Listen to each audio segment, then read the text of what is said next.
license and registration, he can sense your aggravation. On the head of the fallen angel. When the world is muttering under the floorboards, stomp even louder. Untime. Let them know you are alive today. Or unhum. Did you know that your hands came with a ripple effect? Whisper tones unraveling like silk. Blood, sweat, and tears win by any means poetry. Sway, look at me. Is a piece of the pie too good for me? Some may call it rock the mic. We call it poetry.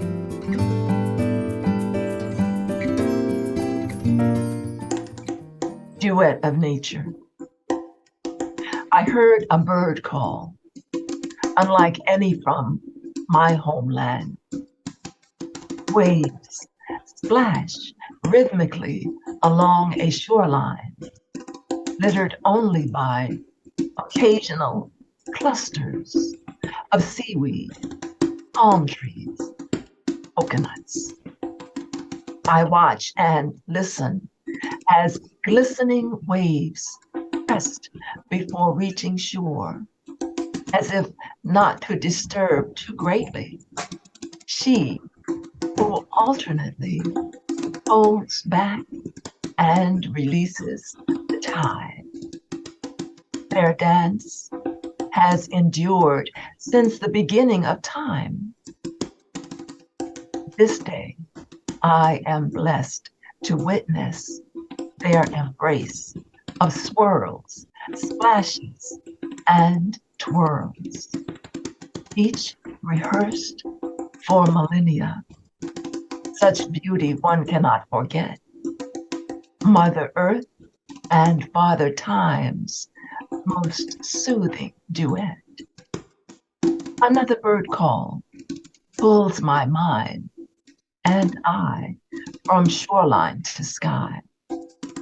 Perhaps a call to her partner, perhaps to the sea, thanking her for sharing her perfect dance.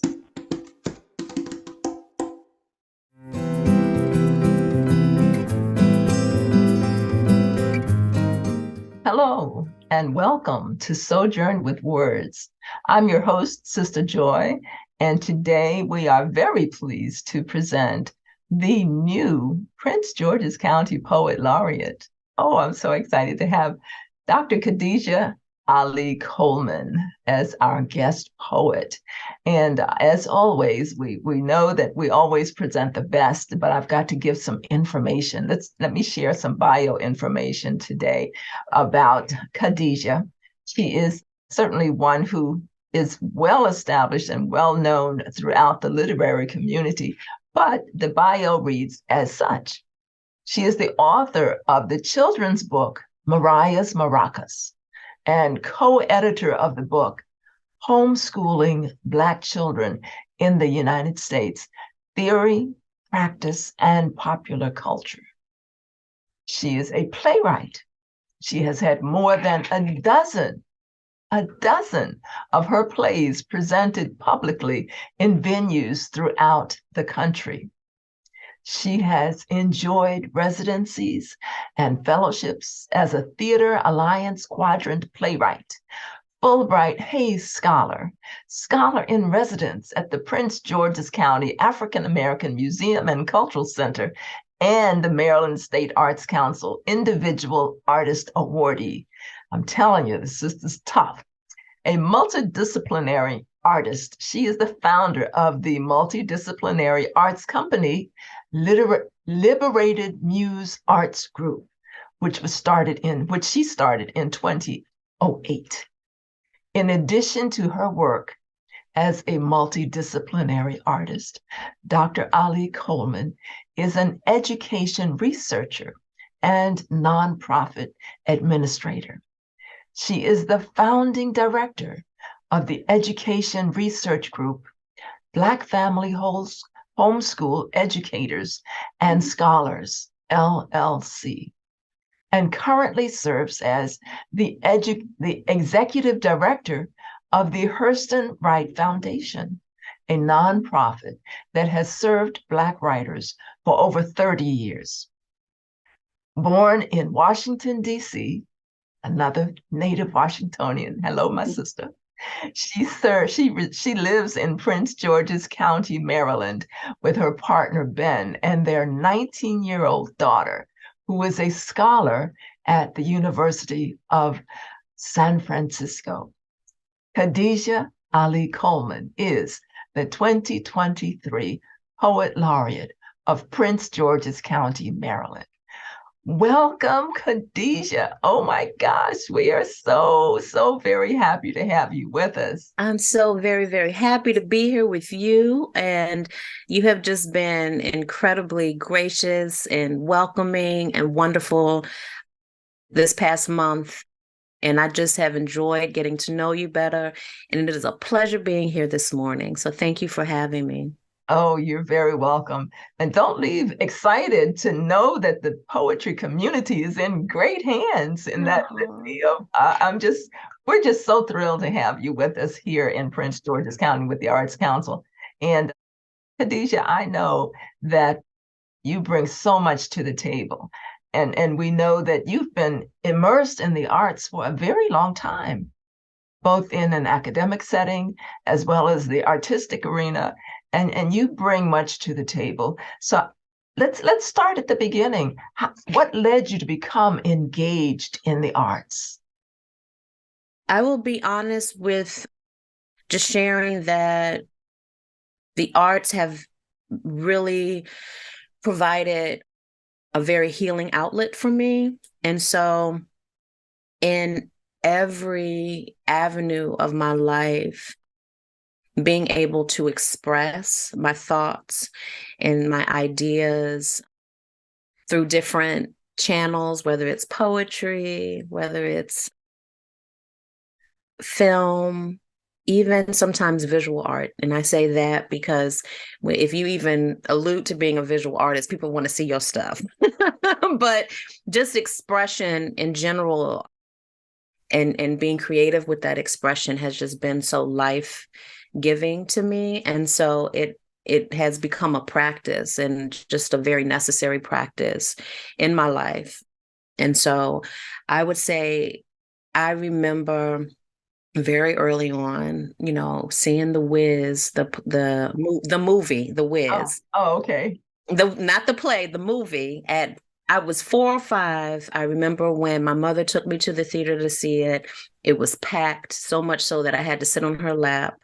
And seeing Diana Ross and Michael Jackson, and just in my face as a little person, and just seeing the magic of music and dancing, and that just has resonated with me so deeply. And so, I would try on my mother's clothes, put on my own plays. I remember in school being introduced to the idea of a poem, which to me very early was a small story in a very small format, and being just bewildered with why am I just learning about this in 6th grade? And so I began to actively write as a very young person. And so again, it just became part of my practice, and just so life-giving, being able to express and to articulate, give word to how I was feeling became very healing for me. Okay. Well, what are some of the central themes of your work? So it's interesting because very early as a child, I attended, fun fact, I say this all the time, but it's fun to me, is that I was born in DC. I grew up in both Prince George's County and Montgomery County. And so for a couple of years of elementary school, I went to a school, Woodland Elementary, and I was in 5th grade with Dave Chappelle. Oh, okay. Yeah. So I say that because all I remember of him was that he was very talkative. Like, he had stories, and it's so interesting to see that is what he's known for. And so that was a grade, and that was a school where I think I became aware of my storytelling. And at that school, I started learning about mythology, Greek mythology in particular, and just how mythology was really a people's attempt to make sense of the world around them. And I was very interested in that. And so a lot of my early poems as a child was around creation and the characters of nature becoming a character in my poetry. And so as I've gotten older, I've noticed that a lot of my work, even if I'm speaking, can be political at times, but I use a lot of nature is very inherent in a lot of my poetry, seeds, trees, the wind. And I'm still trying to really examine or reflect on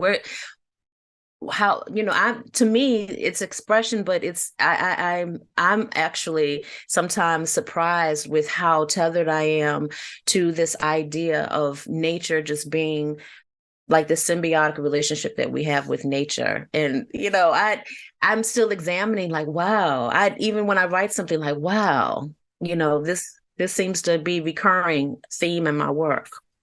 Well, truly, I found that poetry is a means of self-discovery. Yes. And it often manifests in the poetry that we write. And one, it's like feeding upon the other. We're discovering, we're writing, we're revealing, we're guiding. And that's part of the beauty of poetry. I know I was just very immersed in the poem that you shared at the Hyattsville Library the day that you were announced as the new poet laureate. I don't know if you're planning to share that one today or not, but it was beautiful. I hope. Well, I appreciate it. I definitely would like to share that. I wonder if you're speaking of the one about poets. Why it is, yes. So that was Why We Celebrate Poets. That was written specifically in your honor. The event was honoring you and in the work and service that you've done for our county as a poet, as an artist. And it was the writing prompt for the poem. When we even think of poets as, a lot of times it's someone outside of us, but really poets are of the people. And so that was the inspiration for the piece. Okay. Well, I know I loved it. I guess it kind of got past me that she wrote it for me, but I know that it was a beautiful poem, and Thank you. I received it. I definitely received it in my spirit. Oh. When you think of poetry, and sometimes it's just there are causes that we gravitate to address through poetry, and of course, here in the DMV, DC, Maryland, Virginia area, we're not separated from politics because we're in this fishbowl that we are. But are there particular causes that you find yourself gravitated to when you're addressing issues through poetry? Well, definitely. As a Black American, every day I feel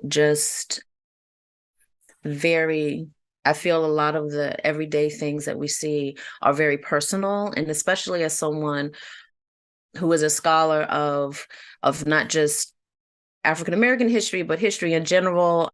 My mother did raise me from a Pan-African perspective for my early life, and so I was really attuned to systems and institutions and just the structure of our society here in the United States and how we are impacted as a group of people.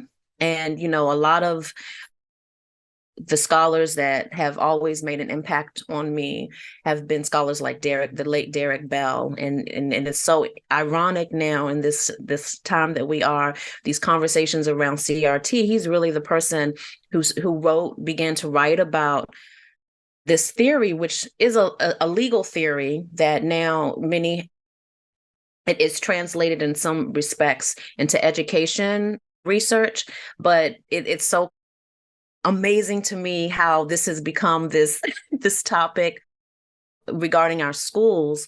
But his work really surprisingly, when we even think of my artistic influences, he is a scholar. He was a legal scholar, but a lot of his ideas have influenced my art and the ways that I even reflect on the society, situations that have occurred since I've been alive, but also before, and his understanding of politics, of systems, of the law, really have deeply influenced how I go about thinking and creating art, as well as when I write as an education scholar.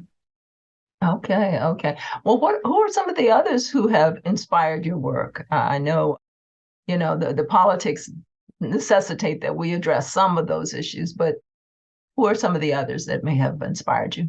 So this is, if we're speaking specifically of artists, I will say I love talking about, I attended a couple of high schools in Prince George's County.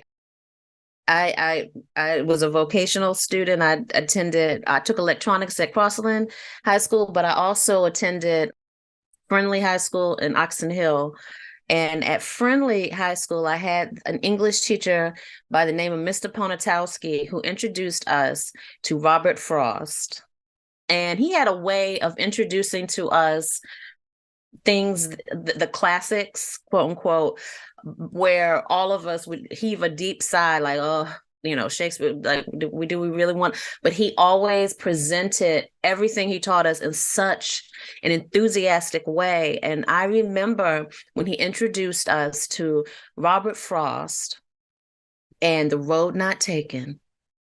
And that changed my life in terms of how I perceived the power of writing, where you could have a poetic piece that could have so many different interpretations based on the eye of the beholder or the sensibilities of the beholder, very similar to visual art. And that, to me, it just electrified me in a way. I already identified as a writer, but seeing further the power of writing just excited me. And I remember after learning about Robert Frost and Mr. Ponatowski's class, going to the library and getting all of these Robert Frost books out and never quite finding anything that really moved me to the in the way that The Road Not Taken moved me, and Stopping by Woods on a Snowy Evening. Those two. Yes, those two poems.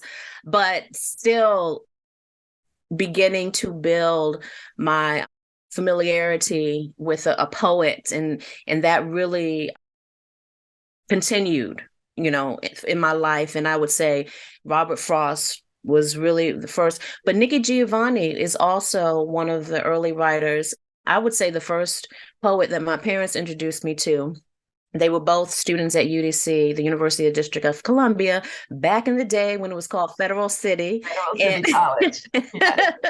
And Nikki Giovanni came to campus, and they brought me her book, Spin a Soft Black Song. And so that was the first poetry book I was introduced to as a toddler, and I remembered it. And I remember looking at the pictures, and that really excited me as well. So those two. Okay, well, I know we want to get to your poetry, and we on a tight timeline, and I could listen to you discuss your journeys for quite longer than we have. But let's speak one thing about what legacy do you wish to leave behind? Well, I think I'm on track with that, because this person in the picture behind me, Homeschooling Black Children in the U.S., happens to be my daughter, who is she'll be 20 this year. But I think she is the best legacy that I have to leave behind. She is the best writer ever. She's my favorite writer, and I'm not saying that out of bias. Maybe I am, but she's an incredible writer. She's an incredible filmmaker, and I just am really excited to see what's to come from her in the future, because the things that she's produced and created already has been spectacular, and I've just been very honored to be her mother. Okay. Well, thank you for that. And thank you for creating another powerful Black woman. Yes. Oh, yes. Okay. Well, now we're going to transition. We're going to hear some poetry by Khadijah Ali-Coleman. And I'm going to get out of the way and we have got about 10 minutes. So, Okay. Or a little bit less actually, but the floor is yours. Go for it, Mike. Okay. Well, this first poem, as you mentioned earlier, I'm the executive director of the Hurston Wright Foundation, which is based in Washington, D.C. And before I became the executive director, I had presented at the Legacy Awards, which is an annual event that Hurston Wright puts on. I had presented a tribute poem to Zora Neale Hurston called Zora Past the Sun. And this is the poem, and it opens with a Black American folk song called Halimafac that folks can actually hear Zora Neale Hurston sing. And if you do a Google, I think the Library of Congress has a recording of her singing it. And so I start and I end with a portion of that in this poem. You may leave and go to Halimafac, but my slow dragger will bring you back. Well, you may go, but this will bring you back. Hilltop high round them clouds and past the sun is where my Zora done gone, strumming tall tales watered high for ripe picking by greedy imaginations and thirsty heart patters still, longing for the lick of her griot tongue to moisten the memories her stories imprint on our souls. Zora is still weaving them words into quilts that wear patterns of Blackness on each colorful square. I hear her laughing, jolly chortles of merciless wisdom capturing the dusky bleakness and wringing it dry until only sun-drenched glazes of merriment decorate the crevices of her tales, warming us wonderful as she beckons us closer. Put your foot up and stay a while, she is sure to whisper, as we are friended close with her latest tale, capturing language in its bare shape, naked and unyielding to the ironic violence of Anglo-pristineness with keys jangling, she splays open the universal cage holding captive native tongues and dialect, yelling, "Use free now!" And these words, enter her worlds that become our own lands, her people becoming our family. And this process changes us, keeps changing us, shickalacking in furious frenzy as we read, and love and know and become and grow and read and sing and understand that our Zora may be hilltop high round them clouds and past the sun. But we, with our greedy imaginations and thirsty heart patterns, are always there with her. You may leave and go to Halimafac, but my slow dragger will bring you back. Well, you may go, but this will bring you back. Wonderful, wonderful. Keep going. We want to hear more. I'm going to share why we celebrate poets. And this was the poem that was inspired by you, Sister Joy. Why we celebrate poets. Poets are our culture keepers. Wearing the elements of each feeling they encounter, poets code switch between the dialect of the mystic and the commoner. Twirling consonants and vowels into magical brew, turning the chaos of emotions into docile fluidity for a reader or listener to greedily savor. Poets document each moment with a sculptor's precision, arranging words into communal memory, slicking soft the ragged edges of trauma and cruelty, decorating the moments of joy and recovery. Poets greet our senses with lingering familiarity. The beings who hold the poet's spirit within our community's soul, they feel the sounds, taste the textures, hear the colors, and witness the loudness and quiet of each corner of humanity.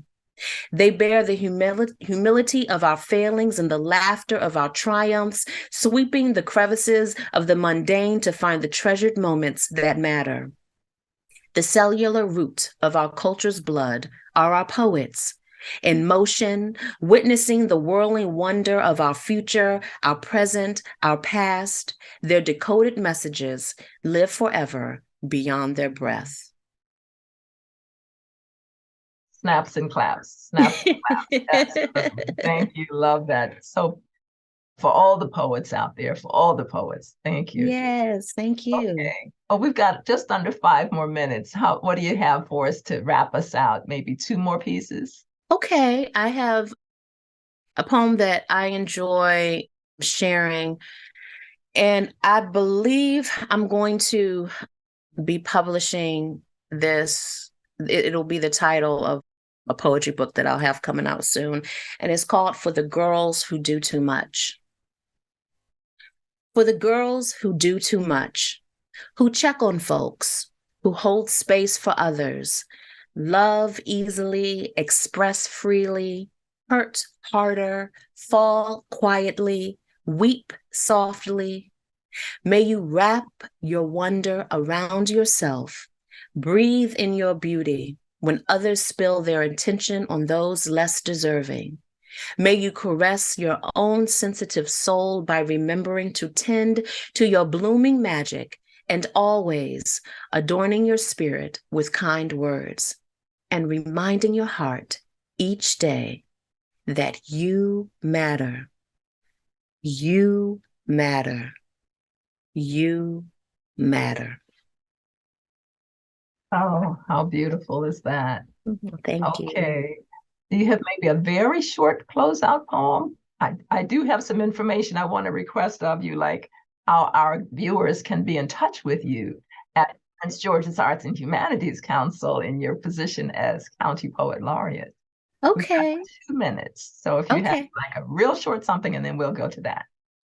I think that was probably my shortest something. Okay, well then why don't we go ahead and tend to the business at hand? Okay. As Poet Laureate for your next 4 years, is it 3 years or 4 years? 3 years. For the next 3 years, Dr. Khadijah Ali-Coleman is the Poet Laureate. That means she is the poet for the people of Prince George's County. And she's going to be initiating all types of programs and activities. So for folks that want to be in touch with you, how can they reach you? That is a great question. I just became official yesterday with my email, and I want to make sure, maybe you can help me out, Sistah Joy. It is Khadijah, which is KHADIJAH, and at PGAHC. Yes. .org. All right. That's it. Okay. And I'm sure that there will be updates to the Poet Laureate webpage on the pgahc.org website. Yes. We're in the process right now of exchanging ideas on what those updates are. And as I had opened with, I appreciate everything that you've been doing so far with this transition. Sistah Joy, just really making it easy and seamless for me. So I appreciate that. Oh, absolutely. Well, we're thrilled to have a new Poet Laureate for Prince George's County, and Khadijah Ali-Coleman is that person of power, because she who holds the pen holds the power. Yeah. So we want to make sure that all of our viewers pick up a pen from time to time, and of course, always keep writing. Thank you so much for being our guest poet today, Khadijah Ali-Coleman. Don't be a stranger, and let our viewers here on Sojourn with Words know what's happening. And there is a Facebook Sojourn with Words page that I hope you'll contribute to in the future as well. Thank you so much. Thank you for having me.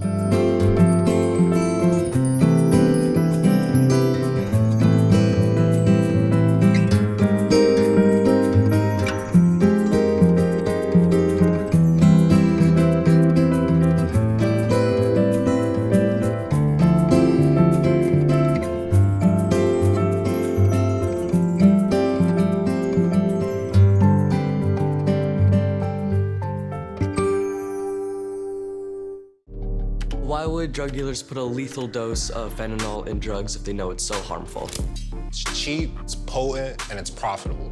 Really just all about the money.